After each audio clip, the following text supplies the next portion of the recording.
Ses proches le définissent comme un homme rigoureux, avec beaucoup d'empathie et de générosité, comme un administrateur patenté de football.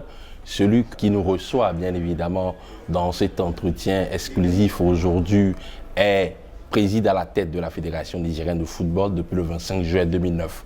Vous en doutez, nous recevons pour vous, chers amis, Monsieur le Président de la Fédération nigérienne de football, le colonel Djibrila Ima Amidou, alias colonel Pelé, à Niamey. Bonsoir, Monsieur le Président. Bonsoir. Merci de nous recevoir chez vous. C'est un plaisir, depuis le temps qu'on devait se voir.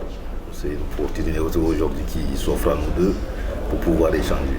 Merci d'être à Niamey, merci de nous accompagner aussi. Merci. Est-ce que vous pouvez nous parler brièvement de votre parcours on va dire, scolaire et estudiantin? Bien sûr, j'ai commencé déjà donc, naturellement l'école primaire à Niamey. Après donc, avoir obtenu mon certificat d'études et l'entrée donc, au collège, j'ai concouru pour les écoles militaires, les écoles d'enfants-troupes comme on les appelle. Et j'ai pu admettre pour l'école militaire préparatoire technique de Benjerville en Côte d'Ivoire, où j'ai passé mon adolescence, je pourrais dire, parce que j'y ai été pendant 7 ans, de 77 à 84. Donc ma première base est partie de là-bas, l'EMPT de Benjerville, qui est une école technique où j'ai fait un brevet d'études professionnelles en électronique. Et après, je suis passé faire le bac. Donc de là-bas, après le bac, bien sûr, je suis allé en école des officiers, ce qui est le cursus normal au Niger des anciens enfants qui deviennent bacheliers. Ils admettent dans les écoles d'officiers, parfois sous concours, parfois automatiquement. Donc je suis parti sur l'Académie royale militaire de Meknès au Maroc, où j'ai fait mon école d'officier pendant 3 ans. Après l'école des officiers, je suis allé en école d'application en France, à Bourges, où j'ai fait ma spécialisation en armement et munitions, bien sûr. Après coup, bien sûr, toujours l'école des officiers, en fait le cours des capitaines, on appelle ça, en France. Après avoir exercé pendant 4-5 ans au Niger, jusqu'au grade de capitaine, bien sûr. Je suis allé au cours des capitaines en France, toujours à Bourges. J'ai fait l'école d'état-major au Maroc, où je suis revenu dans mon ancien fief, comme on dit, à Kénitra. Et j'ai pu faire l'école de guerre ensuite, ce qui est le cursus normal d'un officier. J'ai fait l'école de guerre en Chine, en République populaire de Chine. Ça m'a apporté, entre les deux, l'école d'état-major et l'école de guerre, j'ai eu à faire un stage de perfectionnement, en tout cas un cours spécial aux États-Unis, notamment. Donc, je peux dire que ma carrière, en tout cas sur le plan académique, a été assez fournie et remplie. On est obligé de parler forcément de cette actualité. Hier, ce vendredi, 22 novembre, au jour de la 17e Assemblée Générale ordinaire de l'UFOAB, qui s'est tenue ici à Niamey, précisément au Centre international de conférence Mohamed Ghali de Niamey. Vous aviez annoncé solennellement votre désir, votre envie de pouvoir briguer un poste au sein du comité exécutif de la Fédération internationale de football association FIFA. Les élections auront lieu en mars prochain au Caire, mars 2025 donc. Quelles sont vos motivations? Vous vous sentez capable de pouvoir apporter une plus-value dans l'administration du football mondial? Mais absolument, absolument. Nous pensons que nous avons quand même comment dirais-je, en tout cas nous avons pu accumuler énormément, suffisamment d'expérience aujourd'hui sur notre parcours pour pouvoir justement rendre ça au football à travers le conseil donc de la FIFA. Quelle expérience? Nous avons déjà, comme vous l'avez dit, eu 4 mandats à la tête de la Fédération nigérienne de football, mandats qui ont été quand même historiques parce que notre football a connu, je ne pense pas à moi de le dire, mais en tout cas on a connu des compétitions, les joutes internationales et surtout continentales sous notre magistère. Donc quand on voit le cheminement que nous avons eu, commençons par ayant été président de club, ensuite président de l'association régionale de Niamey, avant de passer à la tête de la Fédération nigérienne de football pour, comme je l'ai dit, 4 mandats, ensuite être président de l'union zonale de notre zone, l'UFOAB, et membre du comité exécutif après, je pense que c'est un parcours un peu naturel, si je peux dire, et normal de pouvoir prétendre en tout cas aller au conseil de la FIFA qui est le dernier palier. Je pense que nous avons en plus accumulé, comme je dis, assez d'expérience, assez d'expertise pour pouvoir en tout cas représenter dignement l'Afrique. Ouais, revenons un peu sur le plan national. Alors vous présidez donc à la tête de la FENIFOOT depuis le 25 juillet 2009. Vous êtes dans votre 4e mandat. Sous votre magistère, sous votre gouvernance, le football nigérien a connu un essor assez fulgurant. Les 2 qualifications pour la CAN en 2012 et en 2013, les participations répétitives 4 pour le CHAN, le championnat d'Afrique des Nations, 2011, 2007, 2020, 2023. On va dire le colonel Pelé, c'est la figure tutélaire du football nigérien. Bien, écoutez, oui, le colonel Pelé, oui, mais il ne faut pas oublier qu'il est accompagné par des gens. J'ai un comité exécutif, j'ai en tout cas tout un ensemble de la famille du football qui travaille à mes côtés et qui travaille. Ce que nous avons apporté, si je peux le dire, c'est la stabilité au niveau de notre fédération. Parce que si nous sommes arrivés à la tête de la fédération nigérienne de football, c'est parce qu'il y a eu quand même un peu de mouvement auparavant, en tout cas dans le passé. Quand nous sommes arrivés, nous avons pu apporter une certaine stabilité, une certaine sérénité qui a permis de travailler. Et dès notre prise de fonction à notre premier mandat, nous avions dit à tous les Nigériens que nous sommes venus pour reconstruire, en fait, rebâtir et pour travailler sur le long terme. Nous n'avons pas dit aux gens que nous voulons avoir un résultat tout de suite, si nous avions été clairs. C'est pour construire, comme je l'avais dit en son temps, reconstruire les infrastructures, surtout bâtir des infrastructures dignes de ce nom pour que les gens puissent donner des résultats, pour que les gens puissent jouer dans des conditions décentes et faire des projections, des projets surtout sur le long terme. Comme vous l'avez dit, fort heureusement pour nous ou quoi, mais il y a eu la cerise sur le gâteau, comme on dit, dès le premier mandat, dès les 2 premières années ou la 3e année, nous avons pu engendrer une qualification historique parce que sur les 55 ans d'indépendance que nous avions de compétition, nous avons vraiment été présents au niveau continental.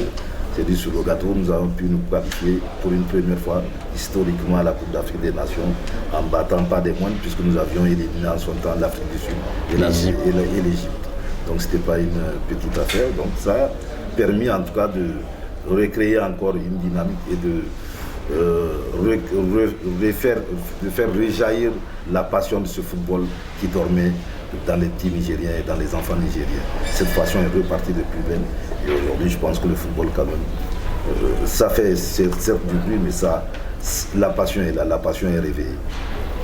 Alors, vous avez initié des projets importants pour le développement du football nigérien, notamment l'ouverture de la FENIFOOT Academy, un centre d'élite de football en janvier 2024. La construction du centre technique national qui abrite aujourd'hui, on va dire, les sélections de toutes catégories au niveau des regroupements et tout. Quelles sont vos ambitions futures pour le football nigérien? Beaucoup de choses. Un avenir radieux en tout cas. Et un avenir radieux, beaucoup de choses. Je pense que et ça pourra se faire au vu de ce que nous sommes en train d'implémenter aujourd'hui et d'implanter comme infrastructure. Vous savez, quand nous sommes arrivés à la tête de la fédération nigérienne, nous avions fait un constat. C'est qu'au Niger, à l'époque, il n'y avait de pelouse nulle part sur l'étendue du territoire. Il y avait un seul stade national, le stade national, qui avait une pelouse digne de ce nom où se jouait le championnat. Nous avions dit, bon, déjà c'est quelque chose à corriger, puisque nous avons eu une expérience passée en club. L'AS Fan, que j'ai eu l'honneur de présider, n'avait pas non plus un stade digne de ce nom, c'était juste un terrain en terre battue, si on peut dire, en terre stabilisée qu'on avait. Quand je suis arrivé, j'ai fait un projet, je suis arrivé à faire de l'AS Fan une petite, en tout cas, faire des infrastructures d'hébergement, un stade en pelouse naturelle, bien fait avec des vestiaires et tout. Donc nous sommes partis de ça. Tout le monde a, en tout cas, félicité pour ça, tout le monde a apprécié. Et nous nous sommes rendus compte que ça permet à un club d'économiser le matériel. Parce que quand vous êtes en terre battue, les ballons, les crampons, tout s'use rapidement. Donc ça permet déjà d'économiser ces matériels-là, crampons en ballon, mais c'est surtout, ça économise et ça protège l'élément essentiel qui est l'être humain, qui est le joueur. Donc nous nous sommes dit, arrivé à la tête de la fédération, il faut créer ces conditions-là minimum déjà de jeu pour qu'il y ait du jeu, un football de qualité en tout cas. Donc nous avons fait un projet pour faire des pelouses artificielles. Aujourd'hui on peut s'enorgueillir parce que nous avons posé des pelouses artificielles dans tous les 8 stades régionaux du Niger où se joue le championnat national. En plus donc des infrastructures du centre technique que vous avez eu. Nous avons poussé un peu plus l'expérience pour essayer de réfléchir, pour essayer de réduire les coûts justement pour faire ces réalisations-là en apprenant à poser des pelouses artificielles nous-mêmes. Aujourd'hui au Niger, nous n'avons pas besoin d'une entreprise étrangère pour poser une pelouse artificielle. Nous avons formé des gens qui savent faire la plateforme et des gens qui savent poser le tapis et la pelouse artificielle. Nous le faisons nous-mêmes. Et à moindre coût, à, je dirais, un tiers du coût que coûte une pelouse naturelle au prix standard FIFA. Donc c'est pas une petite chose, une petite affaire, je dirais, c'est pas à négliger, c'est important pour un pays comme le Niger. Aujourd'hui, ça nous permet en tout cas de pouvoir créer des conditions de jeu et je pense que l'État a compris, l'État ayant vu ça, et a commencé à accompagner dans ce domaine-là. Donc nous sommes allés sur ça d'abord au début, comme nous avons dit. Et comme vous dites, les gens ont toujours dit que le football, la base a été perdue au Niger, avec notamment la perte du championnat scolaire et surtout les petites catégories dans les clubs. Donc nous avons fondé une politique là-dessus aussi pour partir. De ça est parti aujourd'hui la dernière création qui est l'académie d'excellence qu'on a faite, l'académie d'élite au niveau du centre technique national, qui est une académie nationale avec des garçons qui sont en sport-études et à l'internat. En tout cas, le projet a commencé il y a 1 an et demi aujourd'hui. Nous pensons que tout ça, ce sont des actes que nous posons, pas pour tout de suite, pas pour nous, mais pour l'avenir et pour ceux qui viendront sûrement avec nous, après nous qui pourront recueillir les fruits en tout cas de ces projets-là. Ouais, merci colonel-major. Malgré tous ces efforts que vous entreprenez au niveau de l'essence fêtière du football nigérien, force est de constater que la sélection ne joue plus ses matchs à domicile faute d'homologation de ce stade historique que vous avez, le stade Séni Koutié de Niamey. À quand le retour de la sélection nationale, bon, on va dire des sélections nationales à Niamey, au Séni Koutié? Je pense que je pourrais dire bientôt, parce que je pense que nos autorités ont pris la mesure de la chose. Partant surtout de notre dernier parcours aux éliminatoires de la CAN, comme vous l'avez dit, nous avons été disqualifiés, en tout cas, nous ne sommes pas qualifiés à un point près. Il nous manquait juste un point. Et si nous avions joué sur nos installations, c'est sûr que nous aurions eu ce point-là pour pouvoir nous qualifier. Les gens ont pris la mesure de la chose, compris l'importance du fait de jouer en tout cas sur nos installations et avec bien sûr la réaction de tout le public nigérien et tout qui en parle. Les choses ont été prises à bras le corps et je pense que bientôt les travaux seront engagés, en tout cas accélérés pour qu'on puisse jouer prochainement sur nos. Parlons de ces éliminatoires, là on sait que maintenant la sélection FANU est éliminée. Franchement, vous avez une grande ambition encore une fois parce que vous aviez fait les 8e de finale lors de la dernière édition en Algérie. C'est 4 participations pour le Niger. En décembre prochain, fin décembre, vous disputez 2 matchs couperés en aller-retour face au Togo, un adversaire que vous connaissez bien puisque vous les avez battus, on va dire, pour les qualifications de du précédent CHAN. Aujourd'hui, quel est l'état d'esprit au sein de cette sélection nationale locale nigérienne avant d'aborder cette double confrontation? Mais écoutez, nous nous préparons. Nous savons que la tâche ne sera pas facile.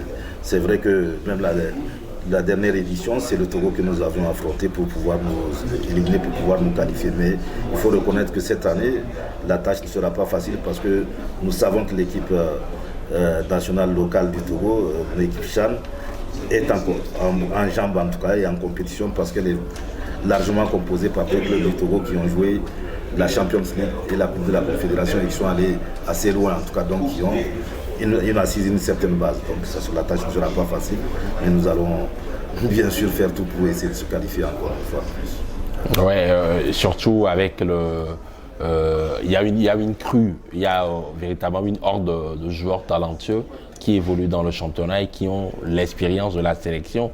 Parce que quand vous regardez un peu le groupe de Badou Zaki et Zaki pour les qualifications de la CAN, on retrouve beaucoup de joueurs qui évoluent dans le championnat nigérien. C'est forcément un atout pour cette sélection nationale locale. Tout à fait. Pour pouvoir justement donner la chance à la sélection nationale, c'est ce que nous faisons. Il y a quelques joueurs, ils ne sont pas trop nombreux, trois comme ça, qui sont parfois titulaires au niveau de l'équipage. Mais chaque fois que nous avons le regroupement de l'équipage, nous regroupons une grosse partie justement des nationaux, en fait de ceux qui sont dans le championnat local, qui font une concentration d'1 mois au moins avant que les professionnels n'arrivent. Ce qui leur permet effectivement de pouvoir avoir aussi un minimum de compétition et d'avoir, en tout cas de prendre un peu sur le plan tactique et sur le plan compétition. Nous sommes arrivés au terme de cet entretien exclusif. Nous étions avec le colonel Djibrila Ima Amidjou alias Pelé. Votre mot de la fin, colonel-major? Écoutez, mon mot de la fin, c'est vraiment continuer à travailler sur le football, laisser la balle courir au niveau des jeunes Nigériens. Parce que, comme on a toujours dit, le football, c'est un credo d'épanouissement sain pour la jeunesse. Et je pense que mon gouvernement, les autorités nigériennes et beaucoup de Nigériens ont compris ça aujourd'hui. On a créé des conditions pour pouvoir instaurer le football dans les écoles primaires et secondaires aujourd'hui, sur le plan national, dans le programme scolaire.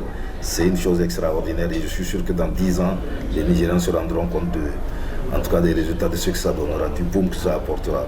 Mon vœu, c'est pouvoir voir justement ce Niger-là, en tout cas au sommet du football africain, continental et pourquoi pas mondial. Merci, colonel-major.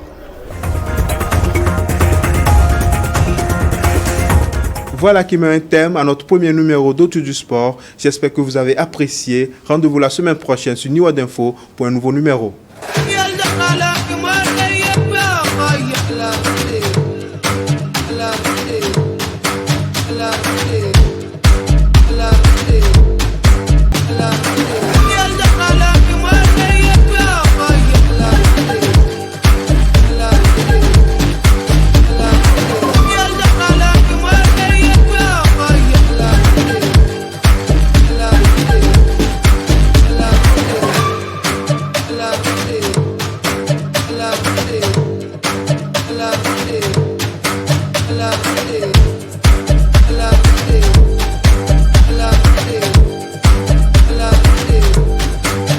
La